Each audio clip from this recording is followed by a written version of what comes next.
এই, তুমি কি নতুন ভাড়াটিয়া? জি আপু, আজকে উঠলাম। কিন্তু আমি তো বাবাকে বারণ করেছিলাম যেন কোনো সিঙ্গেল ছেলেকে বাসা ভাড়া না দেয়। কিন্তু আপু, সিঙ্গেলদের ভাড়া দিলে কি সমস্যা? আমার সিঙ্গেল ছেলেদের উপর কোনো ভরসা নেই। আপু, সবাই একরকম হয় না। আচ্ছা, নিজে যদি এতই ভালো হও তাহলে বলো, বিয়ে হয়তো করো নাই তাই বউ নাই, কিন্তু বাবা মাকে সাথে রাখলে কি সমস্যা? যদি সেই বাবা মা দুনিয়াতে না থাকে? নীরব নিচের দিকে তাকিয়ে কথাটি বলে। নিশি নীরবের এমন কথা শুনে তার অনেক কষ্ট হয়। সে নিজেকে অপরাধী মনে করে। সরি, আমি জানতাম না। না আপু, কোনো সমস্যা নেই। আচ্ছা, তাহলে তুমি তোমার রুমে যাও। নিশি তখন তার রুমে যায়, কিন্তু তার মাথায় এখনও সেই চিন্তা। তখন নিশি মনে মনে বলে, ছেলেটা দেখতে তো মাশাল্লাহ, কিন্তু তার দুনিয়ায় আপন বলতে কেউ নেই। ভাবতেই কেমন জানি লাগে। নিশির বাবা তখন সেখানে আসে। তখন তিনি নিশিকে এক জায়গায় দাঁড়িয়ে থাকতে দেখে বলে, কিরে নিশি, কি করছিস এখানে? না বাবা, তেমন কিছু না। আচ্ছা শোন, আমাদের তিনতলার একটা ছেলের কাছে ভাড়া দিয়েছি। আমি প্রথমে ভাড়া দিতে চাইনি, কিন্তু পরে যখন জানতে পারি ছেলেটার কেউ নেই, তখন আমার খুব মায়া হয়, তাই ভাড়াটা দিয়ে দিয়েছি। তুই কিছু মনে করিস না? না বাবা, আমি রাগ করিনি। তুমি খুব ভালো করেছো ভাড়া দিয়ে।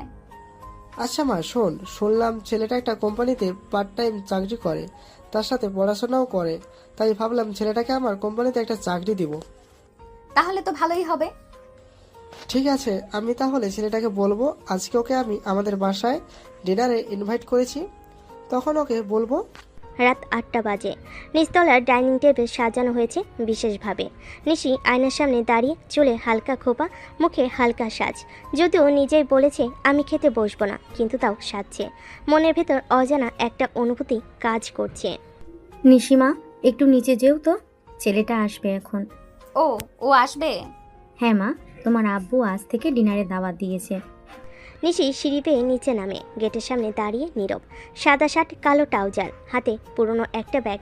চেয়ারে শান্ত, চুপচাপ এক ছায়া। দেরি করলে কেন? অফিস থেকে একটু দেরি হলো আপু। এসো ভেতরে। ডাইনিং টেবিলে সবাই বসেছে। ভাত, রোস্ট, ভাজি সব সাজানো। নীরব চুপচাপ খাচ্ছে, যেভাবে তার স্বভাব। খাও বাবা, সংকোচ করো না। ধন্যবাদ আঙ্কেল, খাবার খুবই মজার হয়েছে। আচ্ছা বাবা শোনো, তুমি যদি কিছু মনে না করো, তোমার মতো মেধাবী আমার পরিশ্রমী ছেলেকে আমি আমার কোম্পানিতে দেখতে চাই। চাইলে একটা পার্ট টাইম পজিশনও দিতে পারে। খুব ভালো প্রস্তাব দিয়েছেন আঙ্কেল, আমি কৃতজ্ঞ। তবে তবে আমি নিজের জায়গা নিজেই তৈরি করতে চাই। কেউ যদি কাছের হয়ে যায়, তখন যেন সেটা আমার জন্য সুযোগের রাস্তা না হয়ে দাঁড়ায়। এই ভয়টা আমার সব সময় কাজ করে। বাহ, একদম ঠিক বলেছ। কথা দিচ্ছি কখনো তোমার স্বাধীনতার বাধা হবে না, শুধু পাশে থাকবো। নিশি এক দৃষ্টিতে তাকিয়ে থাকে নীরবের দিকে। তার চোখে এক ধরনের মুগ্ধতা জমে ওঠে। নিশি তখন মনে মনে বলে, ছেলেটার চোখে কষ্ট আছে, কিন্তু আত্মসম্মানও আছে। এই জিনিসটাই অনেক বড়। সকাল 9:30। ভার্সিটির ক্যাম্পাস একদম জমজমাট। নতুন সেমিস্টার শুরু হয়েছে। ক্লাসরুমে হইচই, করিডোরে গুঞ্জন। নিশি একটু দেরিতে আসলো ক্যাম্পাসে ঢুকেই তার দিকে চোখ চলে যায় অনেকের। ক্যাম্পাস কুইনের এন্ট্রি বলে কথা, কিন্তু আজ তার চোখ আটকে যায় একটা অচেনা পরিচিত মুখে। নিশি তখন চোখ বড় বড় করে ফিসফিস করে বলে, হ্যাঁ। এই ছেলে তো, না না, ভুল দেখছি না তো? নিশি ঠিকই দেখেছে। নীরব এখন সে ভার্সিটির নতুন ছাত্র।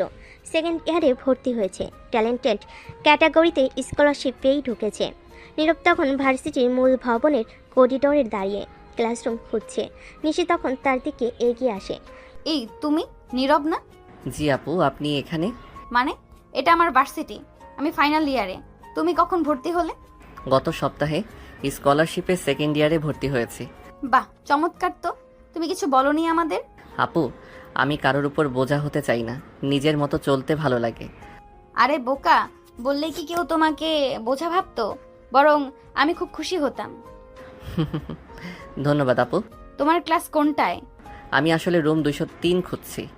ওটা আমার নিচের ক্লাস। চলো, আমি দেখিয়ে দিচ্ছি। দুজন পাশাপাশি হেঁটে যায় করিডোর ধরে। চারপাশে অনেক চোখ তাদের দিকে তাকিয়ে, কারণ কেউ কখনো নিশিকে কোনো ছেলের সঙ্গে এমন সহজভাবে কথা বলতে দেখেনি। নিশি তখন মনে মনে বলে, ছেলেটা চুপচাপ, কিন্তু ভেতরে কত শক্ত এক মন। হয়তো হয়তো এই ছেলেটার জন্যই আমি একটু বদলে যেতে পারি। শোনো নীরব, ভার্সিটিতে যদি কখনো কোনো সম্পর্ক হয়, কেউ কিছু বলে বা অসম্মান করে, সোজা আমাকে জানাবে। ঠিক আছে?